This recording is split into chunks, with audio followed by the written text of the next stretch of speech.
प्यारे बच्चों, मैं एसके सिंह एक बार फिर से आप सभी लोगों का तपस्या एकेडमी परिवार से हार्दिक स्वागत करता हूं। आज की क्लास में हम लोग बात करेंगे मेंस्ट्रुएशन पर। और चलिए आज की क्लास को हम लोग शुरू करते हैं, प्रारंभ करते हैं। तो भाई सबसे पहली चीज़ आप यहाँ पर देखेंगे, सबसे पहले हम लोग फार्मूलों को समझेंगे। तो आइए हम लोग फार्मूला पर बात करते हैं, चीज़ों को समझने का प्रयास करते हैं। एक बार पूरी तरह से हम चीज़ों को समझते हुए आगे बढ़ेंगे।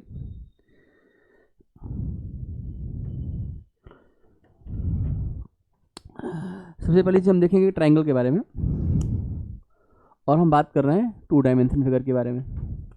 टू डायमेंशन फिगर को हम प्लेन फिगर ही बोलते हैं, क्योंकि ये सतह पर होता है, एक लेयर होता है किसी चीज़ की। अगर हम लेयर को अगर हम लोग ऑब्जर्व कर रहे हैं तो वह टू डायमेंशन है। किसी भी चीज़ का लेयर है, लेयर मतलब टू डायमेंशन।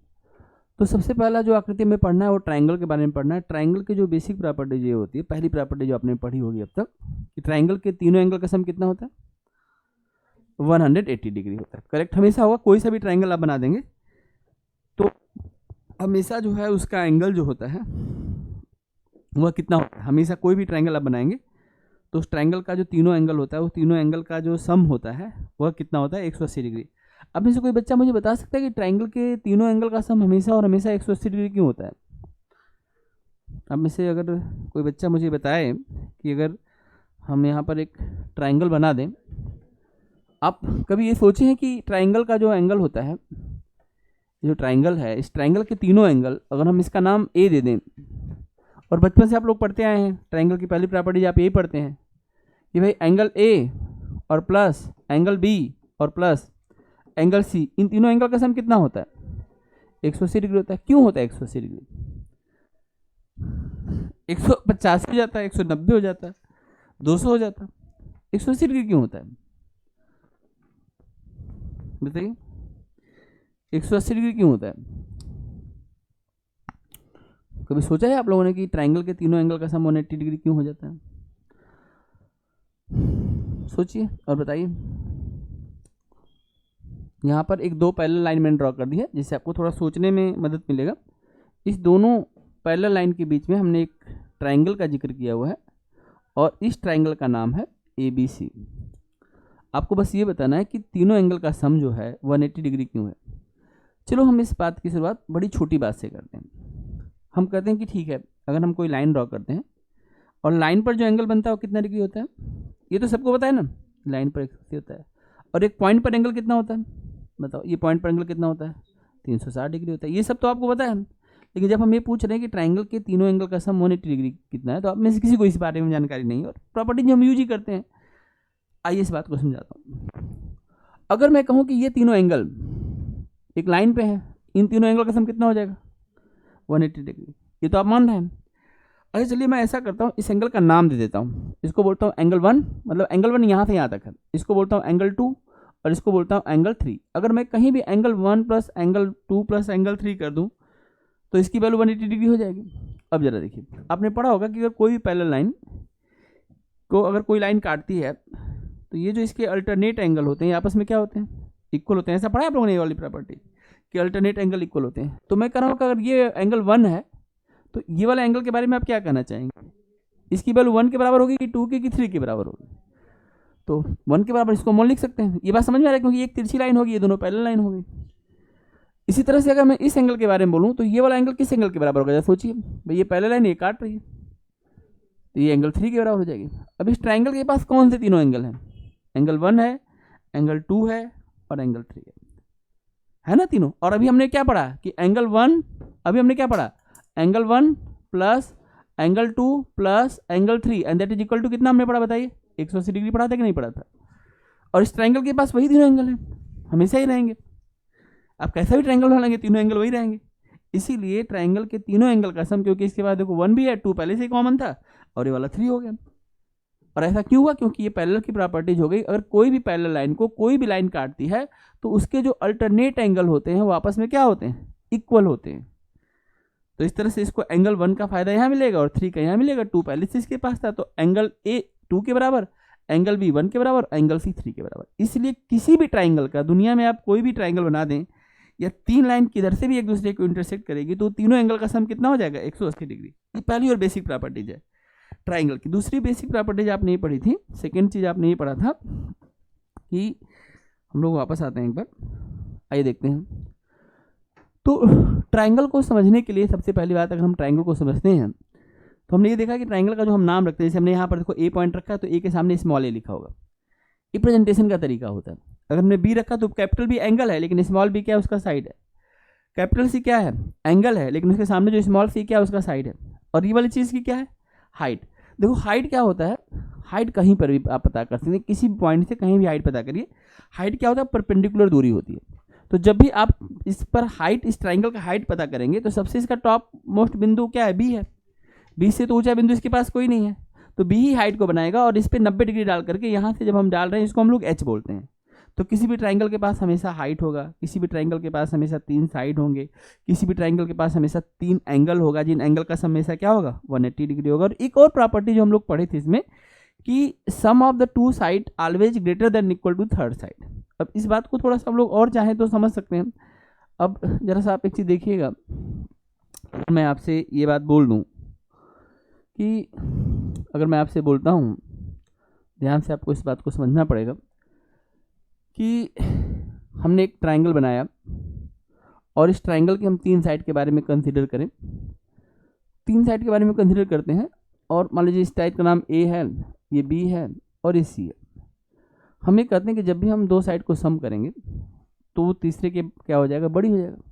हम ऐसा करते हैं ए को सबसे बड़ा साइड ले लेते हैं और बी और सी की जो वैल्यू है वो हम ए के बराबर कर लेते हैं और हम ट्राइंगल बनाने का प्रयास करते हैं। मान लीजिए हम ऐसा करते हैं, एक खतरनाक काम हम करते हैं अपनी तरफ से।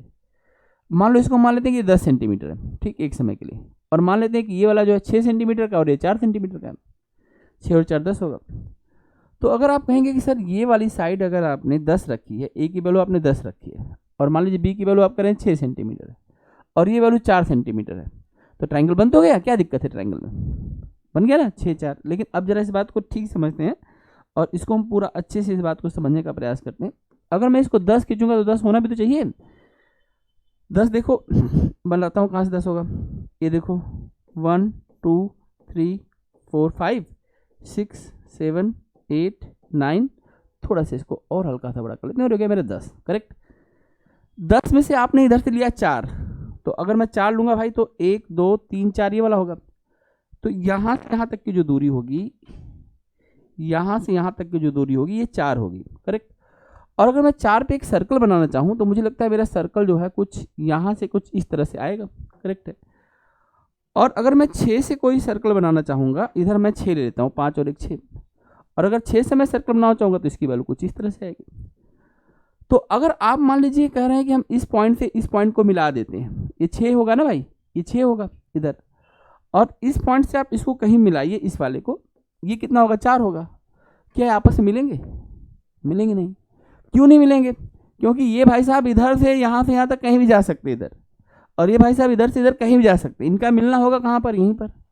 और जब इसी पॉइंट मिलेंगे तो ट्राइंगल तो बना नहीं, क्या बन गया, लाइन। तो बराबर करने पे तो बना नहीं, एक साइड को हम 2 साइड के सम के बराबर कर रहे हैं तो नहीं हुआ। छोटा करके देखते हैं, छोटा करते हैं। अब हम क्या करते हैं, अगले केस में हम ये कहते हैं कि चलो हम लोग ऐसा मान लेते हैं, यहीं पर हम लोग इस बात को समझ लेते हैं। हमने ये कहा कि चलो ऐसा करते हैं, हम ए की वैल्यू तो 10 रहने देते हैं और बी की वैल्यू ऐसा करते हैं 4 कर लेते हैं और सी की वैल्यू मान लो 5 कर लेते हैं, करेक्ट। तो आप ये कहेंगे कि सर देखो ये पूरा 10 तो है ही, आपको पता ही है। अब बी की वैल्यू 4 ले लीजिए, चलो आप कह दीजिए कि सर ये वाला आप 4 का भी काम कर रहा है, ये 4 हो गया। और दूसरा 5 ले लीजिए, अगर आपने 5 ले लिया तो यहाँ पर एक सर्कल बनेगा कुछ इस तरह से, और ये भाई साहब यहाँ आएंगे और ये कभी आएंगे, ये तो ज़िंदगी में कहीं मिलेंगे नहीं, ये तो लाइन भी नहीं बना पा रहे हैं, ट्राइंगल कैसे बनाएंगे। तो ट्राइंगल बनाने के लिए अब तुम्हारे पास एक ही तरीका बना, जैसे आपने कहा कि मेरे पास ए की वैल्यू हम 10 मान लेते हैं, बी की वैल्यू हम मान लेते हैं कि हमारे पास 4 है, और सी की वैल्यू हम 7 मान लेते हैं। 4 और 7 कितना होगा, 11। जब तुम ऐसा करो तो देखो फिर होगा क्या। तो इस बार भी आप देखेंगे कि जो हमारी ये लाइन है 4 वाली, तो 4 वाली यहीं पर रहेगी क्योंकि हमने 4 माना हुआ है। ये हमारा पूरा 10 है, अगर हम इसको 7 मानेंगे तो देखो 7 वाला कैसे जाएगा और कहाँ से जाएगा, बस इसी बात को तुमको समझना है। यहाँ तक देखो 1 2 3 4 5, ये मेरा 6 था, ये मेरा 7 है, यानी मुझे ये लेना पड़ेगा। और जब मैं इसको लेके अगर ऐसे जाऊँगा तो क्या इस लाइन को कहीं काट रहा है? कहाँ पर काटा? तो अब पहली बार इस चीज़ को आप यहाँ पर देख सकते हैं कि यहाँ पर इस पॉइंट पर इन दोनों लाइनों ने काटा, और यहाँ से अगर हम इसको मिलाएंगे तो ये हो जाएगा 4, और यहाँ से इसको मिलाएंगे तो क्या बनेगा 7, और तब बनेगा ट्रायंगल का फॉर्मेशन। इसीलिए ट्रायंगल का फॉर्मेशन ही नहीं हो पाएगा अगर दो साइड, कोई भी दो साइड का सम, ये हमेशा इसकी प्रॉपर्टीज है कि एनी टू साइड, अगर हमने बी और सी को चूज किया है तो बी और सी हमेशा किससे बड़ा होगा? ए से। और ये केवल बी और सी के लिए नहीं है, फिर आप कोई भी ले लीजिए, जैसे आप ले लीजिए ए और बी ले लीजिए, तो ए और बी हमेशा किससे बड़ा दिखना चाहिए? सी से। या फिर आप तीसरा भी देख सकते हैं, अगर आपने सी और ए ले लिया तो ये किससे बड़ा होना चाहिए? बी से, तभी ये ट्राइंगल का फॉर्मेशन होगा। ये बड़ी बेसिक समझ है जहाँ से हम ट्राइंगल को पढ़ते हैं। अगर ये बात आप क्लास 6 में सीखते तो आज आपके मैथ का लेवल अलग होता, लेकिन आपने क्या किया? रट्टा पट्टा मारा, इधर उधर देखा, चिटिंग पिटिंग की, नहीं पढ़ा, पास हुए, किसी तरह से निकल लिए। इसमें कोई दिक्कत हुआ आप लोगों को समझने में? कोई ऐसी बात जो आपकी नहीं समझ में आ रही हो? बड़ी छोटी सी बात थी। ट्राइंगल का फॉर्मेशन ही होता है इसी बेसिक प्रॉपर्टी से। हम लोग अब क्या करते हैं? हम इन चीज़ों को सॉल्व नहीं करते हैं, ना हमें अब इसकी ज़रूरत है, ना आपसे पूछा जाएगा कि कैसे होता है। अब हमारा काम केवल एक ही है कि जो प्रॉपर्टी जाए वो हमारे दिमाग में होनी चाहिए। जैसे अब देखो, इससे एक बड़ा अच्छा सुंदर क्वेश्चन बनता है आपके एग्जाम में। क्वेश्चन बनता है कि एक ट्राइंगल है और 2 1 1 इसका साइड, इसका पेरीमीटर बताओ। इस ट्राइंगल का पेरीमीटर क्या होगा? ये क्वेश्चन है। पेरीमीटर का मतलब आपने पढ़ा होगा, क्या पढ़ा है बताइए? तो आप इसको पेरीमीटर सोचोगे या सम ऑफ साइड करके आंसर दे दोगे? बताओ, इस ट्राइंगल का पेरीमीटर कितना होगा? 4, और हो गया गलत। इस ट्राइंगल का पेरीमीटर होगा, जब ट्राइंगल फॉर्म नहीं हुआ तो perimeter 0। Sum of all side perimeter होता है, लेकिन पहले तो ट्राइंगल की बेसिक प्रॉपर्टी तो करे। कोई कहे कि मैं ट्राइंगल हूं, ट्राइंगल है, तब आपके अंदर प्रॉपर्टीज होनी चाहिए। प्रॉपर्टीज दिख नहीं रही है। आई मैं समझ में? जैसे आप कहें पढ़ाई में बहुत होशियार है, ठीक है, होशियार हो, बहुत अच्छा है, लो टेस्ट दो। टेस्ट में नंबर नहीं आ रहा है सर, कोई बात नहीं, पढ़ने में तो होशियार हो सर, नंबर नहीं आ रहा है बस। समझ में आई बात? तो फंस गए ना बात। मैथ क्या करता है? क्रॉस कर देता है तुरंत, दूध का दूध पानी का पानी। तभी तो मैथ एकदम एक्यूरेट है। हर चीज को मैथ कैलकुलेट कर सकता है, हर एक चीज को। आई बात समझ? एक एक सेकेंड टाइम को कैलकुलेट। तुमको किसी चीज जरूरत है, तुम्हारा ब्रेन अपने आप में सफिशिएंट है। अगर कोई व्यक्ति अपने ब्रेन का ठीक से पूरा प्रयोग करने लगे तो हर एक चीज को, ईच एंड एवरीथिंग है ना। बुद्ध ने यही तो कहा था, कोई नई चीज तो मिली ही नहीं, बस मुझे तो मिला था सिर्फ उसका ज्ञान मात्र हो, और उससे मेरा जीवन इतना अच्छा हो गया। जीवन इस मामले में कम नहीं है, बच्चा यूनिक होता है, और आपको अपने जीवन पे प्राउड करना चाहिए कि अच्छे कर्म किए होंगे तब भगवान ने हमें दिए हैं। आई बस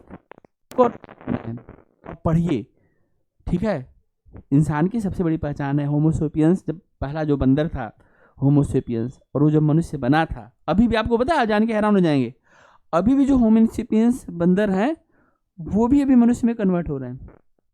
मतलब रेयरेस्ट ऑफ रेयर बंदर है, कन्वर्जन हो रहा है। ये तो बहुत पहले हो गया, कई करोड़ साल पहले की बात हो गई, लेकिन अभी भी जो होमोसेपियंस उनमें भी कन्वर्जन हो रहा है। तो सारी लड़ाई किस बात की थी? बुद्धि की है, इंटेलिजेंसी की है। और ये बहुत कम चीज़ें हैं, बहुत ज़्यादा आपको नहीं पढ़ना है। आप लोग सिविल सर्विस नहीं तैयारी कर रहे हैं कि आपको 1000 पेज पढ़ना है, कुछ कुछ चीज़ें पढ़नी, पढ़ लो बेटा, ठीक से। बताओ अब इसमें ट्राइंगल बनेगा? आपने कह दिया 4 हो गया, तो इस पर क्वेश्चन बनता है इस प्रॉपर्टी से। प्रॉपर्टीज क्या बनी? Sum of 2 side always greater than 3rd side. तो ये ऐसे ही डिफरेंस ऑफ 2 साइड, 2 साइड का अंतर हमेशा तीसरे से छोटा होना चाहिए। ये भी है कि अगर हम कोई भी 2 साइड ले लें, अगली प्रॉपर्टी इसी का वाइस वर्सा है। देखो, अगर मैं कहूँ a + b हमेशा बड़ा है c से, तो ऐसा करो b भाई साहब को उधर भेज दो, तो a क्या हो जाएगा? बड़ा हो जाएगा किससे? c - b से हो जाएगा। ये बात तो मान रहे हो? अब मान रहे हो? देखो, अगर हम a को इधर छोड़ें और दोनों तरफ से मान लो हम b को माइनस कर दें, इधर से b को माइनस करेंगे तो b गायब हो जाएगा, उधर से माइनस करेंगे तो c - b हो जाएगा। तो देखो, दोनों का जो अंतर है, दोनों का अंतर है, पहले देखो यहाँ पर क्या है, दोनों का सम क्या है, तीसरे से बड़ा है, और दोनों का जो अंतर है, अंतर ये वाली चीज इधर की तरफ छोटा है ना, तो अंतर क्या है, तीसरे से क्या है, छोटा है। वही फार्मूला है, बस घुमा दिया। मैथ में इक्वेशन के इधर कोई प्लस है, उधर जाके माइनस हो जाता है। तो दोनों का अंतर, अब ये चीज छोटी है, किससे छोटी है, उस साइड से। तो आप इसी फार्मूले का बस घुमा दिया, और कोई नया फार्मूला नहीं है। तो हम लोग इसको जानते हैं, पढ़ते हैं, सीखते हैं, हम लोग वापस आते हैं और चीज़ों को फिर से पढ़ने लगते हैं। ये सारी चीज़ों को जानने के बाद जब अगर हम पहली बात यहाँ पर पढ़ते हैं, एंगल उंगल के बारे में समझिए, वर्टेक्स साइड के बारे में समझिए। ट्राइंगल की बेसिक परिभाषा में सम ऑफ जो 3 साइड्स होता है उसको पेरीमीटर बोलते हैं, इसी को हम 2s बोलते हैं, क्योंकि ये सेमी पेरीमीटर का डबल होता है। तो वही बात यहाँ पे लिखा है। राइट एंगल ट्राइंगल केस में आपने पढ़ा होगा एरिया निकालने का, तो इसमें और भी ट्राइंगल आए होंगे, पहले हम उनको देखते हैं। आइए देखते हैं थोड़ा सा। देखो, एरिया ऑफ ट्राइंगल निकालने का जो पहला फार्मूला है वो यही है बेटा, 1/2 base into height, 1/2 base into height. किसी भी ट्राइंगल में ये काम करेगा। अगर आपको मैं बेस बता दूं और हाइट बता दूं, आप दोनों का मल्टीप्लाइड करके 2 से भाग। रेक्टेंगल में क्या होता है, रेक्टेंगल में 2 ट्राइंगल होते हैं तो बेस इंटू हाइट होता है, बाई 2 नहीं होता है। स्क्वायर में क्या होता है, बस बेस इंटू साइड, यानी भुजा का स्क्वायर होता है, क्योंकि वहाँ पर दोनों चीज़ें ए होती हैं। तो यहाँ पर आप देखेंगे 1/2 बेस इंटू हाइट, ये ट्राइंगल का फार्मूला है। ट्राइंगल से ही बनेगा आगे रेक्टेंगल, ट्राइंगल से आगे बनेगा जो है स्क्वायर, ट्राइंगल से बहुत सारी चीज़ें आगे मिलेंगी। तो इसलिए ट्राइंगल बहुत ज़्यादा इंपॉर्टेंट, पहला पिक्चर जो आप पढ़ते हैं। तो एक तो ये आपको याद करना है एरिया का फार्मूला, ठीक है। दूसरा फार्मूला आपने पढ़ा होगा हीरोन फार्मूला। क्या पढ़ा था हीरोन फार्मूला, याद है हम लोग, अंडर रूट, बोलो, s minus a, s minus b, s minus c। इसमें यह सेमी पेरीमीटर होता है, अंदर रखिए, रूट निकालिए, आप एरिया यहाँ निकालते हैं। अगर तीनों साइड पता है और वो ट्राइंगल फिक्स नहीं है कि वह इक्वल ट्राइंगल है, राइट एंगल ट्राइंगल है, आइसोसेलेस ट्राइंगल है, तीनों साइड दिया है, तब आपको एरिया निकालने के लिए इसी फार्मूले का प्रयोग करना पड़ेगा। तीनों साइड नहीं देके अगर बेस और हाइट दिया है, कोई सा भी ट्राइंगल है, तो आप इसे कर सकते हैं। जनरल फार्मूला है सभी के लिए। इसके अलावा इसमें आपको 2 फार्मूले और बताए थे और बड़ी मेहनत से याद भी करवाया था। हमने कहा था कि इसको याद करिए, नहीं तो फिर फंस जाएंगे आप लोग। एग्जाम में सबसे पहले फार्मूला ही भूल जाता है। तो एक फार्मूला बताया था स्मॉल आर का, जिसको हम बोलते हैं इन रेडियस। बताओ इन रेडियस का फार्मूला क्या है। Very good. देखो तुम लोग पढ़ते तो हो थोड़ा बहुत। ये अगर हम एक ऐसे ट्राइंगल की कल्पना करें, ठीक, आप देख सकते हैं यहाँ पर, देखिए इस ट्राइंगल के अंदर एक ऐसा सर्कल जनरेट किया जा सकता है जो इसके तीनों शीर्ष को छू के जाएगा। और सर्कल का संबंध सीधा और सीधा किससे होता है, रेडियस से होता है। इस अंदर है इसलिए इसको इन रेडियस बोलेंगे। अगर यही चीज़ बाहर चली जाएगी तो इसको हम क्या बोलेंगे, एक सर्कम रेडियस बोलेंगे। तो जो इन रेडियस की जो वैल्यू होती है ना बेटा, वो होता है ए बाई एस। अब बताओ इसमें ए क्या है, कई बार ए को ना ट्राइंगल लिख देता है, ये भी ध्यान रखना। बुक में आप सोचेंगे ट्राइंगल क्या चीज़ है, ट्राइंगल बना दिया नहीं, घेर दिया नहीं, उस एरिया को बता रहा है, ठीक। तो area of triangle divided by semi perimeter. तो आप एरिया भी निकालना चाहते हैं, पेरीमीटर का आधा सेमी पेरीमीटर, तो आप इस तरह से ये सब ट्राइंगल में काम करेगा, क्योंकि ये जनरल फार्मूला। पहला फार्मूला क्या है, जनरल फार्मूला है। दूसरा फिर क्या हो गया, स्पेसिफिक फार्मूला हो गया। जैसे इक्वल ट्राइंगल के अपने ही फार्मूले हैं, फिर वो क्यों इनसे बनाएगा, क्योंकि इसमें टाइम ज़्यादा लगेगा, उसमें डायरेक्ट आंसर आएगा। राइट एंगल ट्राइंगल के अपने फार्मूले, तो क्यों इन फार्मूले के पास में आएगा। आई बात समझ में। जैसे अब यहाँ पर आपसे पूछेंगे कि कैपिटल आर की वैल्यू क्या होगी। अब where is the capital R, बताओ बेटा। कैपिटल आर आप लोगों को दिखाई दे रहा है, कैपिटल आर कहाँ होगा, इससे आप इसको मिला दीजिए बड़ा बड़ा सर्कल को, ये कैपिटल आर आ जाएगा। और इसकी वैल्यू क्या होती है बताइए, ABC अपॉन 4 एरिया, ये ना। लेकिन अब इस चीज़ को क्यों करेगा, राइट एंगल सीधा कहता है कि मेरा जो कैपिटल आर है वो हाइपोटेनस बाई 2 है। तो मान लीजिए अगर हमने 5, 12, 13 दिया तो 13 का आधा कर देंगे, क्यों इतने पंगे में पड़ेगा, आएगा यहाँ से भी 13/2, 13 अगर मैंने साइड दे दी 5, 12, 13 और बना दिया राइट एंगल ट्राइंगल, तो राइट एंगल क्यों पंगा लेगा, वो कहेगा मेरा अपना खुद का फार्मूला है। इसीलिए हम कुछ स्पेशल फिगर में, राइट एंगल ट्राइंगल में, इक्वल ट्राइंगल में, इनमें जाके हमने इनके खुद के फार्मूले से बनाया। और बाकी कोई भी ट्राइंगल हो ना, ये उठा के डाल दो। आई बात समझे। तो इसलिए बेसिक फार्मूले जरूरी है क्रॉस चेक करने के लिए। क्वेश्चन नहीं बन रहा है, कुछ भूल गया तो इसको तो याद ही रखेंगे हर हाल में। आई बात समझे। तो क्वेश्चन छूटेगा नहीं बेटा। और ये मेंसुरेशन है, जितने क्वेश्चन है एग्जाम में जो पूछेंगे सब लोग पढ़ लेते हैं, देख लेते हैं क्या क्या पूछा गया है, तो कहाँ से क्वेश्चन फिर देगा। आई बात, ज़्यादा से ज़्यादा क्वेश्चन पर प्रैक्टिस कर लेंगे। तो मैं वापस आता हूँ ये सब होने के बाद, और मैं आपको 1-2 चीज़ें और समझाता हूँ, आप सीखिएगा। और यहाँ पर आप देखिए बात वही राइट एंगल ट्राइंगल की होगी। तो जो बेस इंटू हाइट था, हाइट को यहाँ पे परपेंडिकुलर बोल देते हैं, नाम बदल जाता है। देखो बेस हमेशा क्या होती है, हॉरिजॉन्टल होता है। परपेंडिकुलर हमेशा वर्टिकल होता है, वर्टिकल दूरी हमेशा 90 डिग्री पे होती है। तो जब हम इसकी बात करेंगे ना बेटा राइट एंगल ट्राइंगल की, तो 1/2 बेस इंटू परपेंडिकुलर हो जाएगा। इसी तरह अब यहाँ पर आप इसका एरिया निकाल सकते हैं, एरिया निकल गया। Perimeter sum of all side हो जाएगा, ठीक है। हाइपोटेनस, इसमें ट्रिपलेट वैल्यू आपको पढ़ाए होंगे, 4 वैल्यू याद करवाए थे ट्रिपलेट वैल्यू, बताओ कौन कौन सी 4 वैल्यू थी? 3 4 5, 5 12, 8 15, 17 और 7 24, और इसके सारे मल्टीप्लिकेशन। और आप कोशिश करेंगे तो इस तरह की और भी ट्रिपलेट वैल्यू आपको मिलेगी, क्योंकि बहुत सारी वैल्यू हैं। लेकिन हमारा काम एग्जाम में इतना चल जाएगा, आप आराम से पास हो जाएंगे। नहीं तो फिर आपके पास फार्मूला बनता है P² + B² = H² जिंदाबाद है, इसलिए आपसे कहीं बच के वैल्यू नहीं जाएगा। अब इसमें देखो एक फार्मूला और है आइसोसेलेस ट्राइंगल का, जो मैंने आपको नहीं बताया था, क्योंकि ये फार्मूला कुछ हो जाए ना भूल जरूर जाता है। और इससे अच्छा क्या करते हैं हम लोग, फिर जो है हीरोन फार्मूला निकाल के बना लेते हैं। होता क्या है कि इसमें देखो आइसोसेलेस ट्राइंगल में क्या होता है कि दो साइड इक्वल हो जाती हैं। तो अगर एक साइड ए है तो दूसरी साइड बी होगी, और तीसरी साइड भी बी हो जाएगी। इसे एक फार्मूला बनता है 1/4 b √4a² - b², इसके एरिया का फार्मूला है। लेकिन मैं कह रहा हूँ इस कन्फ्यूजन में पढ़ना मत, तुम सीधा हीरोन लगा लेना। बस जानो कि आइसोसेलेस ट्राइंगल क्या होता है। आइसोसेलेस ट्राइंगल में मान लो कि हमने एक ट्राइंगल का फॉर्मेशन किया। बेटा आप लोग चीज़ों को सीखो, हमने एक ट्राइंगल का फॉर्मेशन किया, क्यों पंगा लेना, हीरोन से करा, हीरोन किस दिन काम आएगा। हमने एक ट्राइंगल बनाया, और इस ट्राइंगल को हमने बनाते समय इन दोनों साइडों को इक्वल कर दिया। हमने कहा भाई चलो ये 7 सेंटीमीटर है और ये दोनों 5 सेंटीमीटर और 5 सेंटीमीटर है, ये 5 सेंटीमीटर और 5 सेंटीमीटर है। इस ट्राइंगल को हम बोलेंगे आइसोसेलेस ट्राइंगल, या हिंदी में बोलते हैं समद्विबाहु त्रिभुज। तो आप ए और बी बताएंगे, तीसरा हमें पता चल गया। अब जो भी कुछ निकालना हम निकाल लेंगे। पेरीमीटर पूछेगा सम ऑफ ऑल साइड कर लेंगे, एरिया पूछेगा वही √S, S की वैल्यू निकाल सकते हैं। तो इसलिए आप इसी से निकाल लेना। उसी S - A को सॉल्व करके वहाँ पर A की जगह पर B की C की जगह पे B रख करके उन्होंने उस फार्मूले को जनरेट किया। लेकिन हमें इसकी ज़रूरत नहीं, हम इसी से करेंगे। करेक्ट है। और अगर आप याद करना चाहते हैं भाई, कोई अगर बच्चा पढ़ाकू है तो फिर नोट ही कर लो, एरिया = इसको नोट करो। फिर अगर नोट कर सकते हो तो, याद करने में विश्वास रखते हो तो नोट करो, 1/4 b √4a² और -b²। इसमें ध्यान रखना ए इक्वल साइड है, इस बात को ध्यान रखना। वैसे तो मैं ए को इक्वल नहीं मानता हूँ, तो मैं फार्मूला इसका अलग से बना देता हूँ, जिससे में ए बी में तुम कंफ्यूज नहीं हो जाओ यार। चलो पहले ट्राइंगल बना, इसी को नोट कर लो, छोड़ो। आप एक काम करो, इसी को बनाओ, इसके साथ में एक ट्राइंगल बना देता हूँ मैं, ठीक है। इस वाले ट्राइंगल का नाम बी दे दिया गया, ये वाली साइड ए है और ये वाली साइड ए है, तब ये फार्मूला काम करेगा। तो इस ट्राइंगल के साथ ये फार्मूला बनाना, यानी इसमें इन्होंने क्या किया है, इन्होंने कहा कि जो इक्वल साइड है हम उसको ए मान लेंगे, तब ये फार्मूला बनेगा 1/4 बी अनइक्वल साइड है, √4a², इक्वल साइड के स्क्वायर में से अनइक्वल को माइनस किया जाता है, ठीक। 4 × a² है, 4a का होल स्क्वायर नहीं है। तो आप ये फिगर के साथ में चाहें तो आइसोसेलेस ट्राइंगल है, यहाँ पर देखो, यहाँ पर लिखा है आइसोसेलेस ट्राइंगल, दिखाई दे रहा होगा तुमको। ये आइसोसेलेस ट्राइंगल का एरिया आप निकाल सकते हो, ठीक। या फिर उन फार्मूला से करिए, वो आपकी मर्जी है भाई।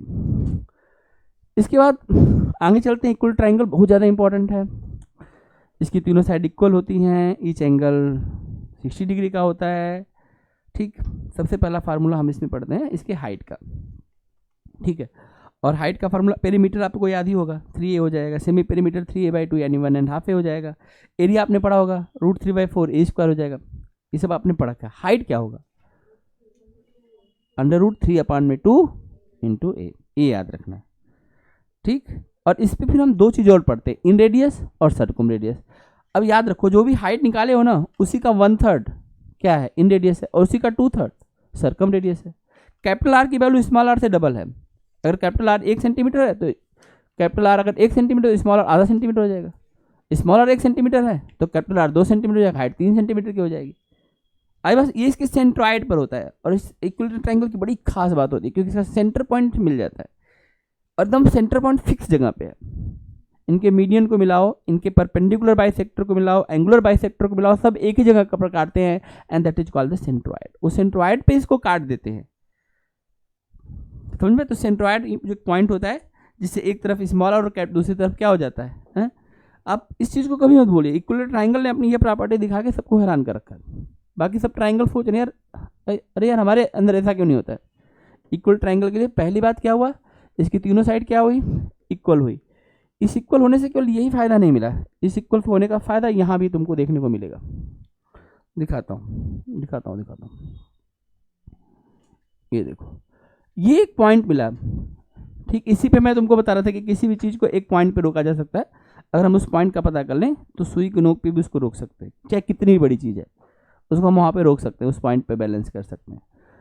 तो ये इसका सेंट्रोइड होता है बेटा। तो यहाँ से यहाँ तक की दूरी 1 होती है और यहाँ से यहाँ तक दूरी 2 होती है। 1:2 में टूट जाता है। इसी को हम लोग स्मॉल आर बोल देते हैं और इसी को हम कैपिटल आर बोल देते हैं और इस पूरी की दूरी को 3 मान लेते हैं। तो 3 में से अगर ये वो होगा तो 1/3, ऊपर क्या हो जाएगा 2/3। अब जानते हैं जो लाइन मैंने डाला है, वैसे तो जो इसको मीडियन बोलते हैं, मीडियन का काम क्या करता है, सामने वाली साइड को हम 2 इक्वल भाग में अगर डिवाइड करते हैं उसको हम बोलते हैं मीडियन। मीडियन का मतलब होता है माध्यिका, जो मध्य में आए। लेकिन ये मीडियन नहीं है, ये इसका एंगल और बाइसेक्टर भी है। यानी जब यहाँ से भाई साहब चलेंगे तो ये एंगल 30-30 का कर देंगे, ये लाइन इसको 30-30 में बांटेगी। ये केवल एंगुलर बाइसेक्टर नहीं है, ये इस पे परपेंडिकुलर भी है, जहां जाके गिरेगी इस पे परपेंडिकुलर पर गिरेगी। और अगर कोई लाइन परपेंडिकुलर बन गई तो वह उसके हाइट को बताती है। किसको बताती है? उसके हाइट को बताती है। और इसमें मजे की बात है केवल ये नहीं, ये भाई साहब ये ऐसे ही, ये एंगल दोनों आपस में बराबर हो जाएंगे, ये हाइट हो जाएगी, ये इन रेडियस, ये सर्कुम रेडियस, ये पूरी हाइट, ये एंगुलर बाइसेक्टर, ये मीडियन, सामने वाले को 2 बराबर भागों में बांटेंगे। आई बात समझ में? इसीलिए यहाँ पर फिर कई तरह की चीज़ें जो जनरेट होती हैं, कई तरह के क्वेश्चन, जैसे मैंने एक ट्रायंगल के अंदर ट्रायंगल बना के सब दिखाया था, वो इसमें आप एकदम आराम से देख सकते हैं। वैसे हालांकि वो तो हर जगह काम करता है। आई बात समझ में?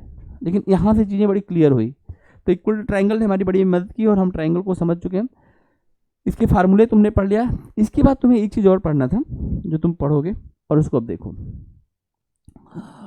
ठीक, इक्वल ट्रायंगल हो गया, ठीक है, इसमें तो कुछ दिक्कत नहीं है, ठीक है, राइट ऐसे ट्रायंगल इसकी जरूरत नहीं है। ठीक, चलो भाई, अब ये वाली चीज़ देखो कि ये क्या बोला है। आप लोग ध्यान दीजिएगा बच्चों, यहाँ पर हमारे पास एक लाइन है और इस लाइन को हम लोग बोलते हैं क्वाड्रिलेटरल। क्या बोलते हैं? क्वाड्रिलेटरल। ठीक, तो क्वाड्रिलेटरल को समझते हैं हम लोग। क्वाड्रिलेटरल का मतलब होता है, हिंदी में इसको बोलते हैं चतुर्भुज। ट्रायंगल में कितने भुजाएं थी? 3 भुजाएं। क्वाड्रिलेटरल में कितनी भुजाएं होंगी? 4 भुजाएं। 4 भुजाएं होंगी तो एंगल कितना होगा? 4। चारों एंगल का सम कितना होगा? 360। अगर 5 भुजाएं होंगी तो एंगल 100 कितना बढ़ जाएगा? देखो हर एक साइड पर एंगल 180 डिग्री बढ़ता जाता है। ट्रायंगल के तीनों एंगल का सम कितना था? 180 डिग्री। उसके बाद एक साइड बढ़ा तो फिर 180 डिग्री बढ़ जाएगा, तो 180 प्लस 180 360। पेंटागन आ गया तो 360 प्लस 180। इसका फार्मूला बताए होंगे, लिखवाए जरूर होंगे, लिखवाए याद कर लेना हमेशा। तो सभी एंगल को आप लोग निकाल सकते हैं। ठीक, यहाँ पर इसके चारों एंगल का सम होता है 360। 4 ऐसे पॉइंट जो नॉन कोलिनियर हो, दुनिया में किधर भी, उनको मिला दो। मिलाने से जो आकृति बनेगी वह 4 लाइन से घिरी आकृति, इसको हम बोलते हैं, क्या बोलते हैं? देखो इसका सब एंगल का सम कितना दे दिया? 360 डिग्री हो गया। पहला चीज़ में आप देखेंगे इसका पेरीमीटर। अब पेरीमीटर पूरी दुनिया में आपको पता है, ये पेरीमीटर का एक ही मतलब है। पेरीमीटर का मतलब क्या होता है भाई? सारे साइड को जोड़ दीजिए, हो गया पेरीमीटर। पेरीमीटर क्या है? किसी चीज़ के बाहर चक्कर लगा के आना, जोड़ना। तो अगर आप में से कोई पेरीमीटर में अगर गलती करके आए ना तो मैं जान से मार दूंगा, ध्यान रखना। मैं फिर नहीं सोचूंगा कि मेरे को क्या होगा। पेरीमीटर का मतलब होता है सम ऑफ ऑल साइड। किसी भी, प्रियांशु जागो मोहन प्यारे जागो बताओ पेरीमीटर का फार्मूला क्या होता है क्वाड्रिलेटरल में? सम ऑफ ऑल साइड। किस में होता है? ट्रायंगल में कि क्वाड्रिलेटरल में? ट्रायंगल में होता है। तो क्वाड्रिलेटरल में क्या होता है? जागो मोहन प्यारे जागो। ठीक ठीक है ना? देखो भाई पुष्कर जी, देखिए, तो केवल ट्रायंगल में नहीं, कोई भी आकृति हो, कोई भी डिजाइन हो, पेरीमीटर शब्द का क्या मतलब होता है? पेरीमीटर का मतलब परिमाप। ठीक है ना? किसी चीज के बाहर बाहर मेजरमेंट करना, कोई भी चीज उसके बाहर बाहर घूम के आना। आप कहीं भी जाते हैं, मंदिर में, मस्जिद में, उसके बाहर आप जरूर चक्कर लगा के और आगे आते हैं। ठीक, देखो कोई भी स्पिरिचुअल जो प्लेस होता है ना बेटा, चाहे कोई भी हो, जहाँ पर ज़्यादा लोग जाके और सच्चे मन से ईश्वर की प्रार्थना करते हैं, तो वह जगह सिद्ध हो जाती है। चेक किसी भी धर्म के लोग हों, कॉन्सेप्ट समझो, अगर सभी लोग एक जगह जाके और उस परम शक्ति को अगर सभी लोग सच्चे मन से याद करें निस्वार्थ भाव से, तो वो जगह सिद्ध हो जाती है। इसीलिए लोग तीर्थ स्थलों पर जाते हैं, वहाँ पर ज़्यादा से ज़्यादा लोग पहुँचे हैं तो वहाँ पर वाइब्स ज़्यादा पॉजिटिव होगी, ठीक, और एनर्जी उनके अंदर वो उससे कनेक्ट हो पाए, और कुछ बहुत विशेष बात नहीं है, ठीक, बात समझ में। तो अगर हम इस बात को समझेंगे तो यहाँ पर हमने क्या देखा कि चारों एंगल का सम कितना होता है बताओ, 360 डिग्री होता है। चारों साइड को जोड़ देंगे पेरीमीटर, पेंटागन में पांचों साइड को जोड़ देंगे पेरीमीटर, हेक्सागन में 6 साइड को जोड़ देंगे तो पेरीमीटर, सर्कल में जोड़ने के लिए कुछ है ही नहीं, तब सर्कल में बना 2πr, सर्कम्फ्रेंस बोलते हैं। एक चक्कर लगा के आएंगे तो सर्कम्फ्रेंस, आधा चक्कर लगाएंगे तो πr, अब पूरा चक्कर लगाएंगे तो 2πr, समझ में जाता। तो इसको तो जिंदगी में अपने दिमाग में बैठा के रखो। पेरीमीटर होता है क्या? Perimeter sum of all side सभी के लिए होता है, चाहे वो ट्राइंगल हो, रेक्टेंगल हो, स्क्वायर हो, क्यूब हो, क्वाड्रिलेटरल हो, कुछ भी हो, सम ऑफ ऑल साइड करेंगे बस हो जाएगा, बात खत्म। अब इसमें एक चीज समझो बेटा, एरिया का हेरोन फार्मूला तुम लोगों ने पढ़ा ही था, उस फार्मूले को यहाँ भी यूज करना है और सेम टू सेम है, चार साइड है, कोई दिक्कत नहीं है, s minus A, s minus B, s minus C, s minus D, काम खत्म। तो आप नोट कर लीजिए, सबसे पहले लिखिए क्वाड्रिलेटरल, क्योंकि आपने पढ़ा नहीं है, लिखिए क्वाड्रिलेटरल। इसमें दो डायगोनल होते हैं, एक का नाम रखेंगे D1 और दूसरे का नाम रखेंगे D2, ठीक, D1 D2। ये एरिया का फार्मूला है s minus A, s minus B, s minus C. अब इसको नोट करते चलेंगे, मैं आपको मार्क करते चलूंगा, बताते चलूंगा। सबसे पहले हम लिखेंगे, ठीक, क्वाड्रिलेटरल के बारे में। क्वाड्रिलेटरल, इसमें हम क्या पढ़ेंगे? पहला चीज हम पढ़ेंगे पेरीमीटर, दूसरा सेमी पेरीमीटर, तीसरा एरिया, ठीक ठीक। इसमें एक चौथा भी फार्मूला है एरिया का, जो इनके डायगोनल निकलता है। डायगोनल है क्या? इसके अंदर की दो अधिकतम दूरी को हम डायगोनल बोलते हैं, एक को हम बेटा D1 बोल देंगे और दूसरे को हम D2 बोल देंगे। अगर ये भाई साहब D1 है तो दूसरे अपने आप क्या हो जाएंगे? D2 हो जाएंगे, ठीक है। तो हम ये कहते हैं कि अगर हम इसका एरिया निकालेंगे तो देखो इसका फार्मूला है 4D1 D2 का होल स्क्वायर माइनस, अब यहाँ पर देखो क्या लिखा है, क्या देखो, B square plus D square minus A square minus C square, where D1 and D2 are diagonals, ठीक। सबसे बेकार फार्मूला नहीं है, देखो इसका क्रम देखना, A B C D, A B C D की मार्किंग चाहे क्लॉक चाहे एंटी क्लॉकवाइज करना, कभी भी कोई बनेगा। तो इसमें देखो क्या किया है, जो अपोजिट वाले दोनों हैं उनका स्क्वायर कर लो, और जो अपोजिट वाले दूसरे साइड्स हैं उनका स्क्वायर करके अंतर करो। देखो B square plus D square क्या है? अपोजिट साइड्स है, इसलिए दो साइड के स्क्वायर को सम करना है और दो साइड के स्क्वायर को माइनस करना है। तो जो आमने सामने की साइड है उनको एक बार सम कर लो, वो चाहे आगे करो चाहे पीछे से, क्योंकि वो अंदर बाहर से वैल्यू जो आएगी वो पॉजिटिव मॉड वैल्यू लेके आते हैं, तो उससे कोई फर्क नहीं पड़ता, ठीक। तो हमने क्या किया, B square plus D square में से A square minus C square को माइनस कर दिया। लेकिन ये माइनस, ये सारी चीज जो आएंगी वो भी माइनस होंगी, किसमें से माइनस होंगी? 4D1 D2 के होल स्क्वायर में से, और ये रूट लगा होगा। तो तुमको बेटा ना मेहनत करना है इस फार्मूले पे, ये फार्मूले पे मेहनत करके चाहो तो तुम याद कर लो, और नहीं भी याद किए तो देखो कोई बात नहीं है,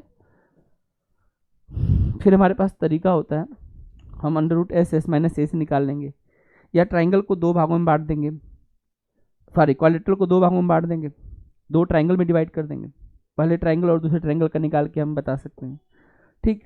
इस तरह से हम इसको कर सकते हैं भाई। किसी भी क्वाड्रिलेटरल को, इस बात को आप ध्यान रखिएगा,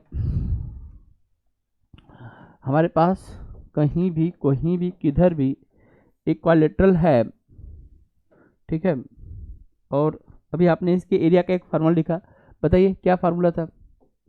अभी बताया फार्मूला, बोलो क्या लिखा? उसको छोड़ दो, दूसरा वाला बताओ, अंडर रूट 4D1 D2 पूरे का, D1 D2 का स्क्वायर। अब रुको बेटा, यहाँ पे माइनस, जब आप यहाँ पे साइड करेंगे ना तो ब्रैकेट में लिखेंगे बी स्क्वायर और साथ में लिखेंगे डी स्क्वायर, और माइनस में क्या लिखेंगे? ए स्क्वायर और माइनस सी स्क्वायर। ये वाला पार्ट तो आपको याद ही हो गया होगा, बस आपको मेहनत इसी पे करना है। 4d1 d2 का होल स्क्वायर। बल्कि आप इसको ये भी कर सकते हैं 2d1 d2 का होल स्क्वायर। 4d1 d2 को लिख सकते हैं, या 4 रहने दो, d1 स्क्वायर d2 स्क्वायर कर दो, या d1 d2 स्क्वायर कर दो।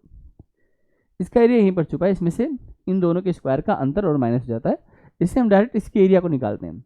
लेकिन मैं ये कह रहा हूँ कि ऐसे मामले में ABCD है कहाँ पर, तो अगर ये साइड A होगा तो ये वाला साइड B होगा, ये वाला साइड C होगा और ये वाला साइड D होगा। यानी एक्चुअल में ये अपोजिट साइड की बात करता है, हमेशा ध्यान रखना।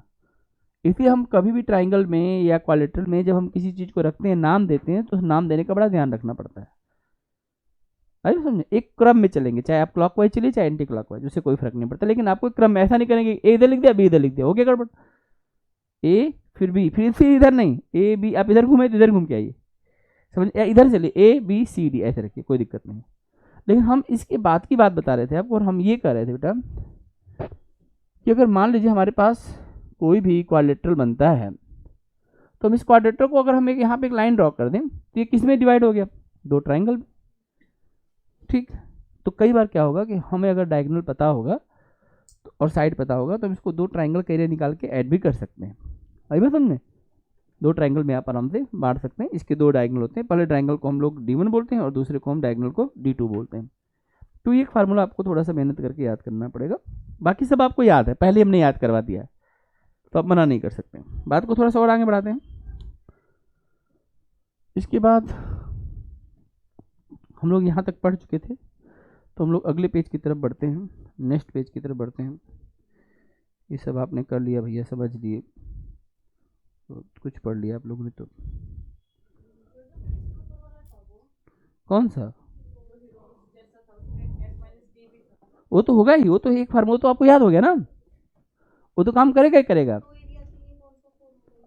दोनों यूज कर सकते हैं, दोनों फार्मूले से आ सकता है।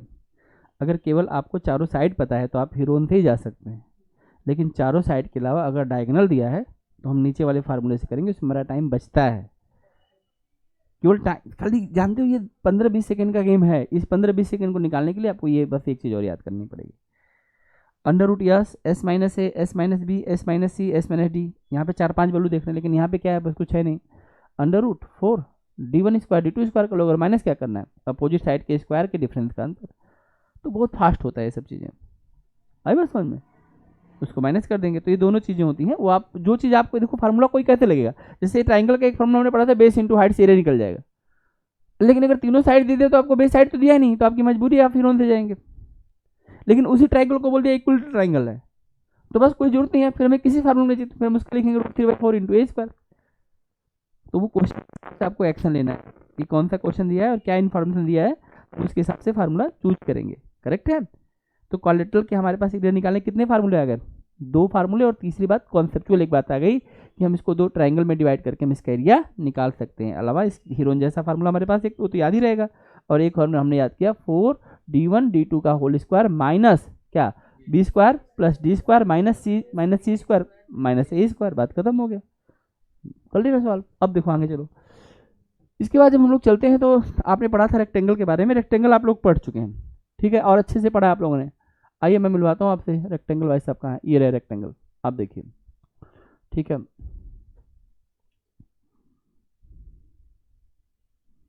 ठीक है, अगर हम रेक्टेंगल पर बात करें, रेक्टेंगल की सबसे खास बात होती है इसके अंदर राइट एंगल ट्राइंगल होते हैं, दो राइट एंगल ट्राइंगल होते हैं, इसके अंदर दो डायगोनल होते हैं। ये भी एक तरह का क्वाड्रिलेटरल है, तो क्वाड्रिलेटरल की सारी प्रॉपर्टीज इस पर काम करेगी, लेकिन इसका अपना खुद का फार्मूला है। एरिया निकालने के लिए L इंटू B से निकल जाता है, पेरीमीटर निकालना सम ऑफ ऑल साइड कर लेते हैं, डायगोनल निकालना राइट एंगल ट्राइंगल की प्रॉपर्टीज निकाल लेते हैं। तो ये क्वाड्रिलेटरल होते हैं, इसको कोई क्वाड्रिलेटरल से कोई मतलब नहीं है, इसीलिए हमने इसको आराम से पढ़े, और इससे क्वेश्चन भी बनते हैं। इसके बाहर रास्ता बनाना, इसके अंदर रास्ता प्लस पे काटेगा, ये सब आप पढ़े हुए हैं, तो आप उसको रिवाइज करिए अच्छे से, ठीक। आगे देख लो बेटा, इसका जो डायगोनल्स को कट करता है ये बाइसेक्ट तो करता है, बाइसेक्ट का मतलब आपस में बराबर, और चूंकि इसके दोनों डायगोनल बराबर होते हैं तो चारों चीजें बराबर तो हैं, बराबर हैं चारों पार्ट डायगोनल के इंटरसेक्ट करने के बाद, लेकिन ये 90 डिग्री पर कट नहीं करता। तो 90 डिग्री पर कहाँ कट करेगा, in the case of square, in the case of rhombus. आगे देखो आपको मिलेगा रोम्बस, अभी रोम्बस पढ़ाई नहीं थी, आज पढ़ लीजिए रोम्बस। रोम्बस और स्क्वायर दोनों एक ही भाई हैं, बस एक थोड़ा टेढ़ा होकर चलता है, एक सीधा रहता है। देखो यहाँ पर भी दो डायगोनल हैं और ये दोनों डायगोनल क्या करते हैं, एक दूसरे को 90 डिग्री पर बाइसेक्ट करेंगे, लेकिन ये दोनों डायगोनल आपस में बराबर नहीं होंगे। यहाँ पर हमें यूज करना पड़ेगा, एक को बोलेंगे D1 और दूसरे को क्या बोलेंगे D2। लेकिन यहाँ पर इस केस में हम दोनों को D बोल सकते हैं, दोनों आपस में बराबर होते हैं, 90 डिग्री पर बाइसेक्ट करते हैं, 90 पे ये भी बाइसेक्ट करेगा, इसलिए रोम्बस से ही बनाइए, बस चारों साइड इक्वल थी, एंगल ये वाला 90 डिग्री नहीं था, हमने यहाँ पे इसको 90 डिग्री कर लिया। अगर 90 डिग्री चारों एंगल है तो ये बन गया, और चारों साइड इक्वल है तो ये बन गया स्क्वायर यानी वर्ग। लेकिन इसमें क्या है, चारों साइड इक्वल है लेकिन एंगल 90 डिग्री नहीं है, तो इसको हम स्क्वायर नहीं कहेंगे, चारों साइड इक्वल है तो इसको बोलेंगे रोम्बस। और अगर आमने सामने की साइड इक्वल है और एंगल 90 डिग्री है तो उसको बोलेंगे पैरेललोग्राम्स। क्या बोलेंगे, पैरेललोग्राम्स। उसको हिंदी में बोलते हैं समांतर चतुर्भुज। साइड तो पैरेलल है लेकिन 90 डिग्री पर नहीं है। यहाँ पर ये साइड इसके पैरेलल है, ये साइड इसके पैरेलल है, यहाँ पे पैरेलल लेके चलते हैं लोग, पैरेलल के साथ 90 डिग्री इनको मिलने के बाद इनका नाम बना रेक्टेंगल और राइट एंगल। इसलिए 90 डिग्री बहुत महत्वपूर्ण है। हम लोग एक एक कदम 90 डिग्री पे रख के चलते हैं, तो हम गिरेंगे, फिसलेंगे, चोट लगेगी। दीवार एक एक ईंट 90 डिग्री पर रख के बनी हुई है, 90 डिग्री बहुत इंपॉर्टेंट है। देखिए ये सब हो गया, इसका आपने सारा फार्मूला पढ़ा था, एरिया निकालने का ए स्क्वायर, और आपने एक फार्मूला और पढ़ा था D²/2। यहाँ पर एरिया का फार्मूला आप D²/2 पढ़ते हैं, लेकिन वहाँ पर जानते हैं क्या पढ़ते हैं, D1 × D2/2। कहाँ पर बोलो, यहाँ पर रोम्बस में पढ़ते हैं D1 × D2/2। देखो यहाँ पे फार्मूला है इसका एरिया का, नोट करो, रोम्बस को नोट करो, एरिया का फार्मूला, डायमीटर इसका अगर हम L मानते हैं, A मानते हैं तो 4A, ठीक है। और इसके बाद हम इसको ऐसे नोट कर सकते हैं, नोट करो, नोट करो, हम इसको A लिख देते हैं क्योंकि हम लोग आज तक साइड को तो A ही पढ़ते हुए है ना, तो इस पर A लिख दो सब जगह। इसका साइड क्या है, A, एक ही सिमेट्रिसिटी में रहेगा तो ठीक है। तो A की वैल्यू क्या होती है, देखो यहाँ पे ना बेटा, ये वाला ये बन जाएगा राइट एंगल ट्राइंगल, और ये पूरा D1 था और ये पूरा D2 था, तो D1/2 D2/2, इसका ये फार्मूला हो जाता है यहाँ पर A निकालने का। वही राइट एंगल ट्राइंगल की प्रॉपर्टीज होती है और कुछ नहीं होता है। वही 3 4 5 इसमें कूदते रहेंगे बार बार, वही 5 12 13 पूरा का पूरा रोम्बस से मिलेगा। नोट करो,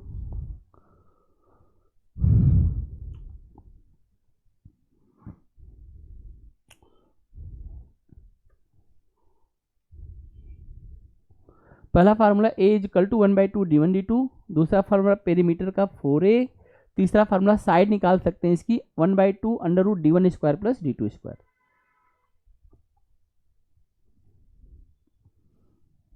ये 1/2 नहीं होता, लेकिन ये पूरी चीज़ D1 होती है और ये पूरी चीज़ D2 होती है, तो इसलिए /2/2 आ जाएगा बाहर। ये राइट एंगल ट्राइंगल ही होता है। लेकिन अगर यह पूरी दूरी D1 है तो यह दूरी D1/2 हो जाएगी, यह पूरी दूरी D2 है तो यह D2/2 हो जाएगी। तो वही इन दोनों का स्क्वायर इसके स्क्वायर बराबर होता है, तो इसकी वैल्यू इन दोनों के स्क्वायर के सम के रूट के बराबर हो जाएगा। बस फार्मूले के रूप में लिखा गया है कुछ नहीं, आप इसकी सेकंडों में बैंड बजा देंगे। वही 3 4 5, ये भाई साहब 3 होंगे, ये 4 होंगे, ये 5 आएंगे, लेकिन ये 6 होगा और ये 8 होगा। समझ में बात, वही राइट एंगल ट्राइंगल, वही प्रॉपर्टी जो आप पढ़ चुके हैं। इसे रोम्बस समझने में आपको 1 सेकंड भी देरी नहीं होगी। रोम्बस की चारों साइड इक्वल, इंटरसेक्ट करते हैं, बाइसेक्ट करते हैं कितने पर, लेकिन ये जो होते हैं ना बेटा, इनकी दोनों डायगोनल आपस में बराबर नहीं होते, क्योंकि एक जगह एंगल कम होता है, एक जगह एंगल ज़्यादा होता है, तो साइड पे चेंजेस रहता है। एंगल छोटा तो सामने वाली भुजा छोटी हो जाती है, एंगल बड़ा तो सामने वाली भुजा बड़ी हो जाती है। ये रिलेशन फिक्स है, नोट करिए, फिर मैं आगे बताता हूँ आप लोगों को। चलो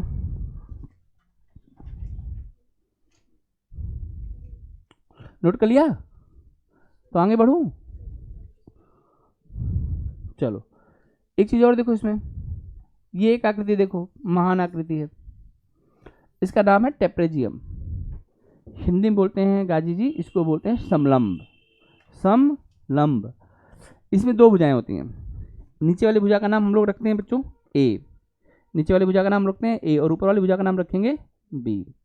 इसमें ये वाली लाइन और ये वाली लाइन पैरेलल लाइन होती है। पैरेलल लाइन का मतलब हम जीवन में एक दूसरे को काटेंगे नहीं, ठीक है, लेकिन बाकी 2 जो साइड होती है वो नॉन पैरेलल होती हैं। अब जब भी जहाँ 2 पैरेलल लाइन होगी बेटा, वहाँ पे हाइट तो होगा ही, तो इसकी हाइट को हम लोग h बोलते हैं। इसका एरिया निकालने का जो फार्मूला होता है वो होता है sum of both side divide by 2 into height. वैसे देखो क्वाड्रेटिकल में क्या होता है, एरिया निकालने का बेस इंटू हाइट होता है। लेकिन यहाँ पर ये सिमेट्रिक फिगर तो है नहीं, तो हम क्या करेंगे कि यहाँ पर a प्लस बी बाई 2 कर देंगे और डिवाइड बाई हाइट कर देंगे। देखो यहाँ पे एरिया का फार्मूला है 1/2 a plus B into height, और पेरीमीटर तो आप सबको पता ही है, तो आपको अब आसान फार्मूला है, दोनों साइड को सम करेंगे, 2 से भाग दे देंगे और हाइट से, और दोनों साइड कौन सी होंगी, पैरेलल साइड लेना है, बाकी दो नॉन पैरेलल को छोड़ दो, तो दुनिया में किधर भी उनसे हमें कोई लेना देना नहीं है, सी और डी का यहाँ पर कोई काम ही नहीं है, हमें मतलब किससे है, ए और बी से, दोनों को जोड़ेंगे और हाइट से मल्टीप्लाइड कर देंगे और 2 कर देंगे डिवाइड बाई 2। तो ये 2-3 फार्मूले आपको ना और यहाँ पे नोट करना था जो आपने नहीं पढ़ा होगा, जैसे रोम्बस आपने नहीं पहले पढ़ा होगा, क्वाड्रिलेटरल का फार्मूला नहीं पढ़ा होगा, ठीक है। पैरेललोग्राम्स अभी यहाँ पर कहीं होगा, पैरेललोग्राम पढ़ा आप लोगों ने, पैरेललोग्राम कहाँ चला गया, फिर देखते हैं भी कहाँ होगा, नीचे होगा, ये रहा पैरेललोग्राम। ट्रिप्लिज्म पढ़ ली, फिर पैरेललोग्राम पढ़ लेते हैं, इससे कोई फर्क नहीं पड़ता, आगे पीछे कहीं पढ़ना है, फार्मूला ही पढ़ना है। ट्रिप्लिज्म नोट करिए, फिर पैरेललोग्राम पढ़ाता हूँ।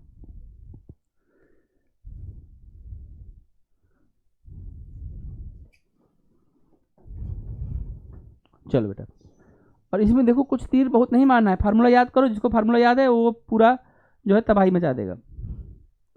देखो पैरेललोग्राम क्या है, ये रेक्टेंगल का भाई है, रेक्टेंगल सीधा चलता है, पैरेललोग्राम टेढ़ा चलता है, इसमें ये साइड इसके पैरेलल, ये साइड इसके पैरेलल, इसका फायदा क्या होता है, आमने सामने की साइड क्या हो जाती है बताओ, आमने सामने की साइड क्या हो जाती है बताओ, बराबर हो जाती है। बराबर का मतलब ये वाली साइड और ये वाली साइड आपस में बराबर हो जाएगी, और ये वाली साइड और ये वाली साइड आपस में क्या हो जाएगी, आमने सामने की साइड क्या हो जाती है, बराबर हो जाती है। लेकिन एंगल 90 डिग्री नहीं है, इसको बोलते हैं समांतर चतुर्भुज पैरेललोग्राम।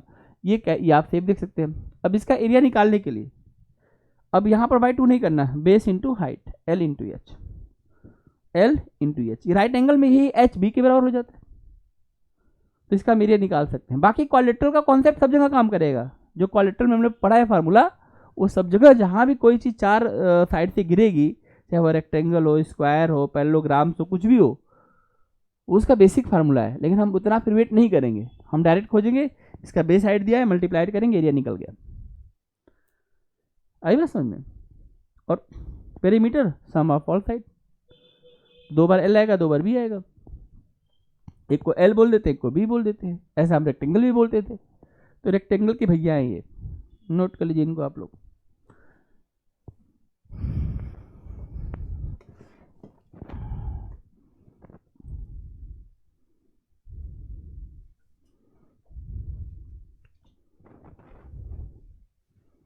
बोलो फार्मूला याद हो जाएगा कि छोड़ के आओगे, हाँ बेटा, कर लोगे, चलो कर लोगे तो आगे देखो नेक्स्ट। इसके बाद हम लोग एक चीज़ और देख सकते हैं, यहाँ पर सर्कल के बारे में, सर्कल के बारे में पढ़ा है आप लोगों ने कुछ, circle radius area pi R square, इस आर का डबल कर देंगे तो इसको बोलेंगे डायमीटर, व्यास बोलेंगे। आइए थोड़ा आगे देखते हैं और क्या है, ठीक। इसमें एक चीज़ और समझो, 1-2 चीज़ें, और उसको ठीक से समझने की ज़रूरत है। एक्चुअल में हमें एंगल को हर जगह समझना है, एंगल और साइड 2 ही चीज़ें तो है इन 2D फिगर में, और है क्या। तो अगर ये कर रहा है कि अगर मान लीजिए आप पूरा सर्कल नहीं देखना चाहते हैं, सर्कल का एक छोटा सा भाग ले लीजिए और यहाँ पर आप कुछ एंगल ले लीजिए। अब बताइए इसका एरिया कितना होगा। तो होता क्या है कि हम कहते हैं कि हमने थीटा लिया है, अब पूरा कितना होता है 360। बहुत ध्यान समझो, तो हम जिसके लिए देखना चाहते हैं, अगर मान लो थीटा की वैल्यू यहाँ पर थीटा 10, 20, 30, 50, 60 जो भी हो, हमें कोई फर्क नहीं पड़ता। आप अगर इसका एरिया चाहते हैं तो एरिया से मल्टीप्लाइड कर दीजिए, एरिया का फार्मूला आपको पता है। अगर आप इसका पेरीमीटर चाहते हैं तो किससे मल्टीप्लाइड कर दीजिए, पेरीमीटर से मल्टीप्लाइड कर दीजिए, इसी को बोलते हैं आर्क। समझ में बात। तो देखो 2πr से मल्टीप्लाइड कर देगा तो b से लेके a की दूरी निकाल लेगा। लेकिन अगर इस यहीं पर हम 3 इससे मल्टीप्लाइड कर देंगे एरिया से, एरिया का फार्मूला क्या होता है πr², अगर हम πr² पुट कर देंगे तो हम इसका एरिया निकाल लेंगे। यानी इसके लिए हमें अलग से नहीं कुछ करना है। हम जैसे मान लो सपोज करो, मैं एक बात करता हूँ बेटा, ये थीटा की वैल्यू मान लेता हूँ कि मैं यहाँ पे 60 डिग्री है और मुझे इस पूरी चीज़ का एरिया निकालना है कि कितनी जगह है, और मान लो कि रेडियस यहाँ पर 7 सेंटीमीटर है, तो मैं क्या लिखूंगा, अच्छा 60 का निकालना है, अच्छा पूरा कितना था 360 था, अच्छा ठीक है, मल्टीप्लाइड कैसे करूँगा πr² से। पाई की वैल्यू कितनी होती है 22/7 और आर की वैल्यू कितनी दी है 7 × 7, तो इसको सॉल्व कर लूँगा, निकल गया एरिया। ये किस भाग का एरिया निकला, इस पूरे जगह का एरिया मैंने निकाल दिया। निकाला तो πr² थी, तो थीटा अपन 360 क्यों किया? क्योंकि आप केवल ये इतना ही चाहते हो, इतना भाग। इस भाग कैसे बनता है? पार्ट किसी चीज का कैसे बनता है? रेशियो का कॉन्सेप्ट है। पार्ट कैसे बनता है? जिस चीज को हम कंसीडर करेंगे और नीचे टोटल लगा देंगे तो उसके पार्ट को बता देता है। तो हम किसको कंसीडर करना चाहते हैं? 60 को। कितने में से? 360 में से। नीचे हमेशा 360 रहेगा, ऊपर का एंगल बदलता रहेगा। आप कर लीजिए, जैसे ये आधा सर्कल हो जाएगा तो ये 1/2 हो जाएगा, ये 90 डिग्री हो जाएगा तो 1/4 हो जाएगा। समझ में आई बात? तो 1/4 पाई आर स्क्वायर। फिर अलग से फार्मूला नहीं याद करेंगे। अच्छा, 90 डिग्री वाले को 1/4 पाई आर स्क्वायर, 60 डिग्री वाले का 1/6 पाई आर स्क्वायर, ठीक है, आधा सर्कल का 1/2 पाई आर स्क्वायर। ये सब नहीं करेंगे। सिर्फ एक बात समझ में आ गया, आप किस पार्ट, अगर सरकमफ्रेंस ये पूरी दूरी है, सिर्फ आप इतनी दूरी चाहते हैं तो theta upon 360 into 2 pi R कर देंगे। समझ में? तो ये वाला चीज़ जरूर आप ध्यान रखिएगा जो आपके काम आएगा। ठीक है, रेडियन का हमने जिक्र किया था कि एंगल का 180 डिग्री और रेडियन में पाई के बराबर होता है। Pi radian is equal to 180 degree आपको बताया था, इसलिए 90 डिग्री को हम लोग क्या बोलते हैं? π/2। जहाँ पाई लिखा है वहाँ 180 लिख सकते हैं, जहाँ 180 लिखा है उसको पाई बोल सकते हैं। अलग अलग दो तरीके से मेजर करते हैं। एंगल में देखेंगे तो 180 डिग्री, वैसे देखेंगे तो पाई। ये सारी चीज़ें हैं। यहाँ तक बात आपको समझ में आ गई। इसके बाद थोड़ा सा आगे बढ़ते हैं। इन सर्कल के बारे में आपने पढ़ा है, ट्रायंगल के अंदर मैंने आपको इन सर्कल के बारे में बताया था। अब यहाँ पर आप इसको देख सकते हैं, ठीक। और ये इक्वल ट्रायंगल केस में आपको हमने पहले ही आर के बारे में बता दिया, तो इसको अलग से पढ़ने की जरूरत नहीं है। सर्कम सर्कल a/2√3 आपने याद किया होगा, आपको याद है सब बातें। स्मॉल आर की वैल्यू a/, और मैंने आपको पहले बता दिया था कि किसी भी सर्कल के लिए हम एरिया अपान सेमी पेरीमीटर से भी इसको निकाल सकते हैं। और आपको याद होगा राइट एंगल ट्रायंगल में एक और चीज बताया था, कैसे निकालते थे बताइए? Base plus perpendicular minus hypotenuse divided by 2, उससे भी हम मीन रेडियस निकाल सकते हैं। लेकिन वो राइट एंगल ट्रायंगल का, इक्वल ट्रायंगल का है। जनरल ट्रायंगल का आपको पता है एरिया अपान, ये सब आपने नोट कर लिया, इसलिए मुझे इस पर कुछ भी नहीं बोलना। और जो भी बच्चे अगर अभी पहली बार इस वीडियो को देख रहे होंगे भाई, वो पीछे की वीडियो को जरूर देख लेंगे, क्योंकि पिछले वाली वीडियो में ये सारी बातें बताई जा चुकी हैं और अच्छे से बताई जा चुकी हैं। इसलिए हम आपको इस पर हम टाइम किल नहीं करेंगे, आपका समय हमें ख़राब नहीं करना है। तब तक उस समय में हम कोई नई चीज़ सीखते हैं। आइए बात को थोड़ा सा और आगे बढ़ाते हैं और चीज़ों को थोड़ा और समझने का प्रयास करते हैं। इक्वल ट्रायंगल आप लोगों ने पूरी तरह से पढ़ लिया भाई, ठीक है, बहुत अच्छा काम किया। इसके सारे फार्मूले आपके ओके हो गए। अब और क्या है इसमें? अब इसमें एक चीज़ कह रहा है, एरिया पॉलीगन। पॉलीगन का मतलब बहुत सारी साइडें हों, तब उसका एरिया कैसे निकालेंगे? तो देखो इसमें क्या कर रहा है, number area polygon 1/2, number of sides, जितनी साइड उनको लिखिए, 3 साइड है 3 लिखिए, 5 साइड है 5 लिखिए, और यहाँ पे radius of the inscribe circle, और इसमें जो रेडियस बनेगा, जो इन रेडियस बनेगा उससे मल्टीप्लाइड कर दीजिए। आप डायरेक्ट निकाल सकते हैं। देखो कैसे निकालेंगे, जरा से बात को समझते हैं। हाँ देखो, ये फार्मूला नोट कर लो, लिख लो पॉलीगन के लिए। देखो लिखो area polygon, area of polygon. Polygon सब हैं, 3 साइड 4 साइड 5 साइड, सब पॉलीगन ही हैं। और आप इसको निकाल सकते हैं। कैसे निकालेंगे? नोट करो formula, 1/2 number of side into radius of inscribed circle.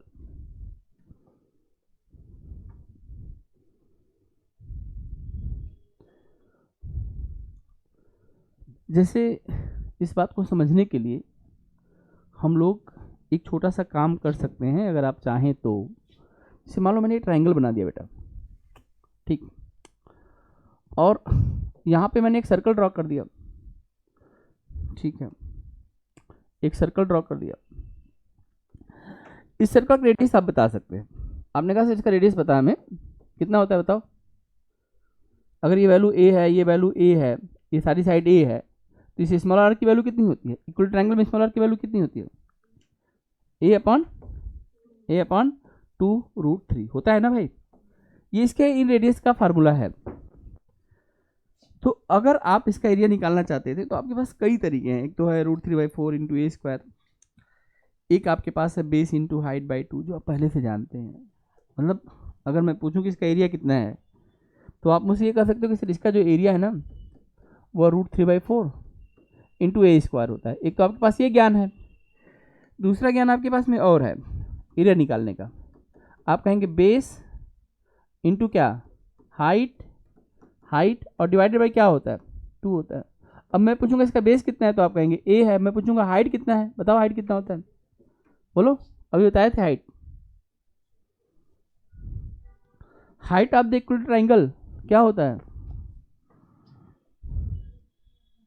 हाँ √3 अपॉन में 2 इंटू ए, और अपॉन में क्या होता है 2। चलो इसको सॉल्व करके देखो, इसकी वैल्यू यही आएगा √3/4a²। आया कि नहीं आया। लेकिन यहाँ तक पहुँचने के लिए हमारे पास क्वेश्चन कर रहा है कि आपके पास एक तीसरा तरीका भी है। और तीसरा तरीका क्या कर रहा है, वो कह रहा है देखो भाई, अगर आप चाहते हो इसका रेट निकालना तो सबसे पहले लिखो 1/2, लिख दिया भाई 1/2, इस सब में लिखना है। फिर उसके बाद नंबर ऑफ साइड, इसमें कितनी साइड है 3। फिर उसके बाद कह रहा है कि इसका इन रेडियस कितना है, बोलो a/2 √3। रखो इसको, कुछ और छूट गया क्या इसमें, तब कैसे आएगा, कुछ तो छूटा है बेटा।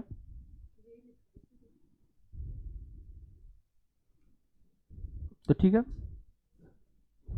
यहाँ पर देखते हैं। फिर अगर इसको हम सॉल्व करते हैं तो इस √3 से ये 3 कट जाएगा, √3 आ जाएगा। तो इसकी बोल जाएगी √3/4, लेकिन यहाँ पर a आया और ये a नहीं आना चाहिए था, ये a² आना चाहिए था।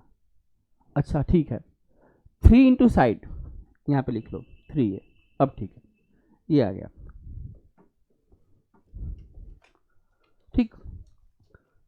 हमें चाहिए अगर यह फार्मूला पॉलीगन पे काम करेगा तो ये फार्मूला ट्रायंगल में भी काम करना चाहिए। और फार्मूला क्या था 1/2, 3 साइड्स मतलब 3 इंटू साइड्स और इंटू क्या इन रेडियस। अब इस ट्राइंगल के केस में हमें तो इन रेडियस की वैल्यू पहले से पता है तो हमने रख दी, 3 साइड 3 हो गया 1/2। जब इसको हम सॉल्व करेंगे देखो √3 से 3 कट जाएगा, क्योंकि हर एक नंबर के अंदर उसका रूट 2 बार होता है। 3 को लिख सकते हैं √3 इंटू √3, 2 को लिख सकते हैं √2 इंटू √2, 5 को लिख सकते हैं √5 इंटू √5। तो यहाँ पर 3 से 3 तो कट गया, तो एक √3 बच गया और यहाँ पे √3 आ गया, और 2 में 2 का मल्टीप्लाइड 4 हो गया, a में a का मल्टीप्लाइड तो √3/4²। जिस तरह से हमने ट्राइंगल केस बनाया है इसी तरह से हम किसी भी फिगर के लिए बना सकते हैं। आई बात समझ में। तो ये पॉलीगन का आपके पास, पॉलीगन का मतलब उसके 4 साइड 5 साइड जो भी है, आप इसको यहाँ पर आपने नोट किया होगा, देखो यहाँ पर फार्मूला होगा ठीक है। यहाँ पर number of side, radius of the inscribe circle, और नंबर ऑफ साइड के बाद यहाँ पर लिखेंगे number of side into side भी लिखिएगा, इंटू साइड, यहाँ पे साइड मिसिंग है ठीक। फिर रेडियस आप, क्योंकि जब तक हम स्क्वायर नहीं करेंगे ना बेटा, साइड में साइड से मल्टीप्लाइड नहीं करेंगे ना, तब तक जो है तब तक हम एरिया नहीं निकाल सकते। एरिया 2 डायमेंशन होता है, रेडियस 1 डायमेंशन होता है। रेडियस क्या होता है 1 डायमेंशन होता है, एरिया क्या होता है 2 डायमेंशन होता है। तो 2 डायमेंशन में दो चीज़ों का मल्टीप्लाइड होना चाहिए। केवल आप 3 से मल्टीप्लाइड करेंगे तो कांस्टेंट वैल्यू कभी भी साइड का स्क्वायर नहीं करेंगे, कांस्टेंट वैल्यू तो कांस्टेंट है। तो यहाँ पे आपको लिखना पड़ेगा number of side into side और into radius of inscribed circle. अब ठीक है ये फार्मूला, तो आप इसको नोट कर सकते हैं। इसके बाद देखो, अब एरिया ऑफ रेगुलर हेक्सागोन आपको नोट करने की जरूरत नहीं है। अब आप हेक्सागोन के लिए बोलेंगे सर क्यों नहीं हम नोट करेंगे, आप क्या चाहते हैं कि हम लोग पढ़े नहीं। देखो हेक्सागोन क्या होता है पहले बताओ, हेक्सागोन क्या होता है, हेक्सागोन क्या होता है जिसकी कितनी साइड होती है 6। तो मैं कह रहा हूँ ना भाई, इन हेक्सागोन भाई साहब लोगों को ना बोलो कि चलो आओ इधर। अब देखो एक मजे की बात, हेक्सागोन का एंगल होता है 120, ये तो पता होगा ना तुम लोगों को, पूरा एंगल होता है 720। अच्छा चलो नहीं पता तो देखो, हमने एंगल निकालने के लिए क्या पढ़ा था n-2 और इंटू क्या पढ़ा था 180, यही फार्मूला पढ़ा था। और इसका अगर एक एंगल पता करना है तो 6 साइड से भाग दे दो, तो n की वैल्यू यहाँ पर कितना है 6, तो 6 - 2 इंटू 180 और बटे में एक एंगल की वैल्यू हम 6 से डिवाइड करेंगे, 6 से कट जाएगा भाई 30 आ जाएगा, और 6 में से 2 जाएगा ना, तो 4 इंटू 30 कितना हो जाएगा। तो हेक्सागोन का हर एक एंगल कितने डिग्री का, each angle of the hexagon of the 120 degree. ये बात आप जानते हैं कि नहीं जानते, ठीक है। लेकिन मैं कह रहा हूँ अगर ये 120 है और जब मैंने इनको सबको आपस में मिलाया है, आप देखिएगा होगा क्या, एक्चुअल में सिमेट्रिक फिगर होने से ये एंगल आपस में बराबर हो जाएंगे, तो ये एंगल 60 डिग्री का हो जाएगा और ये भी 60 का हो जाएगा। ऐसे यहाँ वाला ये भाई साहब भी 60 हो जाएंगे, इधर वाले भी 60 हो जाएंगे। जब ये दोनों 60 के हैं तो ये कितने के होंगे? ट्राइंगल की प्रॉपर्टीज होती है ना, क्या होती है प्रॉपर्टीज बताइए? ट्राइंगल के तीनों एंगल का सम कितना होता है? अगर हमने दो एंगल 60-60 बता ही दिया आपको, तो तीसरा 60 अपने आप ही हो जाएगा ना। तो इसके अंदर क्या बन गया? Equilateral triangle. तो आपको कुछ करना नहीं है, अलग से फार्मूला याद नहीं करना है, ये तो आपको सीखना है कहाँ याद करना है और कहाँ नहीं याद करना है। बस आपको ये प्रॉपर्टीज याद रखनी है कि हेक्सागोनल में 6 इक्विलेटरल ट्राइंगल होते हैं। तो 6 इंटू इक्विलेटरल ट्राइंगल का फार्मूला, आप इस बात को समझो। अगर मुझसे कोई पूछेगा कि इसका एरिया कैसे निकालोगे, तो मैं लिखूँ 6 इंटू क्या? Area of triangle, area of triangle. और 6 एरिया ऑफ ट्राइंगल याद है आप लोगों को? इक्विलेटरल ट्राइंगल है √3/4 इंटू ए स्क्वायर, करेक्ट। क्योंकि देखो अगर एंगल तीनों बराबर हो गया ना बेटा, दुनिया में आज तक ऐसा कोई फिगर नहीं बना है कि एंगल बराबर और साइड बराबर ना हो, ठीक है। दुनिया में आज तक ऐसा नहीं हुआ। अगर किसी बच्चे ने पेशेंसली पढ़ा है, सही गाइडेंस में पढ़ा है, और उसका सिलेक्शन नहीं हुआ हो, जिसने पढ़ा ना बेटा, जिसने अपने आप सिर के साथ लड़ लिया ना, स्वयं के साथ लड़ लिया ना, वो सिलेक्शन लेके आता है। सिलेक्शन एक जीत है, ध्यान रखना। तेज बच्चे रह जाते हैं, कमजोर बच्चे गेट कर जाते हैं। खाली लगे रहना है, इसमें एक बात ध्यान रखना, पेशेंसली लगे रहना है, इसलिए पेशेंस को तोड़ मत देना, बता रहा हूँ। हमने एक चीज़ सीख ली, ये हमारा हो गया, अब दूसरी चीज़ को फिर तेजी सीखेंगे, फिर आगे क्वेश्चन करेंगे, फिर प्रैक्टिस करेंगे, फिर क्वेश्चन करेंगे, फिर प्रैक्टिस करेंगे। इसमें अपने आप को डुबो दो बस, और जो नहीं आता है फिर सामने रखो क्वेश्चन कि सर ये क्या बवाल है, फिर हम बताएंगे उसको कैसे तोड़ोगे। देखो तो यहाँ पर ना 6 इंटू क्या हो जाएगा? 6 इंटू 1 का, और 1 का एंगल कितना होता है? √3/4 ए स्क्वायर होता है कि नहीं होता है? अब इसको कटाओगे तो कुछ मिलेगा तुमको, कटाओ जरा इसको, 2 से कट जाएगा। ये कैसे कटेगा बेटा? से। तो अगर मैं लिखूँ 3√3/2 ए स्क्वायर, खुशी दिमाग में रखने के लिए बहुत सारी अच्छी चीज़ें हैं। अभी फार्मूला कौन रखेगा और कितना फार्मूला याद करेंगे? हम इस बात का ध्यान रखते हैं कि आपको ज़्यादा मेहनत ना करना पड़े। हम इस फार्मूले को याद नहीं करेंगे, बस अब इस कॉन्सेप्ट को समझ गए, ये इक्विलेटरल ट्रायंगल है, ऐसे अच्छे हैं, ये बस ये वाली चीज़ हम याद रखेंगे, ये कंक्लूजन हम नहीं याद रखते हैं। याद करने वाले बच्चे तो कुछ भी याद कर सकते हैं यार, समझ में आई बात? तो लेकिन कॉन्सेप्ट को जो याद करेगा, अब यहाँ पर देखो जिस फार्मूले को मैंने बताया होगा वही लिखा होगा। देखो √3/2 साइड का स्क्वायर लिखा है, साइड हमने ए माना था। जब तक आप ए स्क्वायर नहीं करेंगे एरिया पे कैसे पहुंचेंगे? एरिया के लिए आपको 2 साइड का या 2 हाइट का या किसी भी 2 चीज़ों का मल्टीप्लाइड तो करना ही पड़ेगा। एरिया 2 डायमेंशन होता है, वॉल्यूम 3 डायमेंशन। कोई 3 चीज़ मल्टीप्लाइड होगी तभी एरिया आएगा, वॉल्यूम आएगा। कोई 2 चीज़ मल्टीप्लाइड होगी तभी हमारे पास एरिया आएगा, समझ में बात? तो area of the regular hexagon निकालने के लिए आपको अब क्या ये फार्मूला याद करोगे? बिल्कुल भी नहीं। आप इस चीज़ से बेटा यहाँ से पढ़ो, समझ में बात? समझ में आ रहा है कि क्लास की ज़रूरत क्या है? बुक में तो नोट कर दिया, बुक तो ये जानता है कि ये चीज़ है तुमको आनी चाहिए, लेकिन टीचर इस बात को समझता है कि मेरा बच्चा कितनी बातें याद कर पाएगा और कितनी बातें भूल जाएगा। इसी बात का वो टीचर है और किसी बात का नहीं है, समझ में आई बात? नहीं तो किताब में तो बहुत सारे ज्ञान है, सब बच्चे पढ़ के ना काम कर जाएं, फिर टीचर की जरूरत क्या है? बचपन से टीचर की जरूरत क्या थी? खुद ही पढ़ लेते। चीज़ें आसान कैसे होंगी, इसी पे पूरा मेहनत है। अब याद करने वाली चीज़ तुम ही याद करोगे। अब √3/4 इंटू ए स्क्वायर तुमको याद करना पड़ेगा, नहीं याद करोगे तो फिर मैं याद करवाऊंगा। अरे फिर 10 मिनट क्लास रोकनी पड़ेगी, बोलो बेटा याद करके सुनाओ, फिर यही बोलना पड़ेगा। और घर से याद करके आए तो उस 10 मिनट में कोई नई चीज़ सिखाऊंगा तुमको, समझ में? तो टाइम को हम लोग कैसे यूटिलाइज करेंगे, हर एक सेकंड को मेहनत करना है, तब आप फटाक से काम कर जाएंगे। और क्यों हम दूसरी बार एग्जाम देंगे, पहली बार में निकालो, खूब मेहनत करके पहली बार दो और एग्जाम निकाल के भागो, समझ में आई बात? जीवन में और भी काम है, खाली एग्जाम ही है क्या? एक ही एग्जाम ही निकालते रहना है क्या? तो आप इसका क्या करेंगे? 6 से अब समझ में आ गया कि 6 से 6 इक्वलेटरल ट्रायंगल में कैसे बना? क्योंकि कॉन्सेप्चुअल चीज़ ये है कि इसके सारे एंगल इक्वल हो जाएंगे, और इसके साइड क्योंकि रेगुलर हेक्सागोन है तो सारे साइड आपस में क्या इक्वल है, तो इसमें हम ट्रायंगल बना के हम इस चीज़ को आसानी से समझ सकते हैं। मतलब अगर इसकी वैल्यू अगर 10 है तो ये पूरी लंबाई इसकी 20 है, ये भी 20 है, ये भी 20 है, हम इसकी पूरी बात को आसानी समझ सकते हैं ट्रायंगल फॉर्म में। इसलिए ट्रायंगल बहुत इंपॉर्टेंट है, हमने बताया था इक्वलेटरल ट्रायंगल इसलिए तो बहुत ज़्यादा इंपॉर्टेंट है, ठीक। अब देखो बेटा आगे देखो, area of the regular octagon, अभी तक हम लोग क्या पढ़े थे बोलो? हेक्सागोन, और अब क्या आ गया? ऑक्टागोन। और ऑक्टागोन का फार्मूला है 2√2 + 1 इंटू साइड का स्क्वायर। अब बोलो इसको याद करोगे कि समझोगे? नहीं, इसको याद कर लो।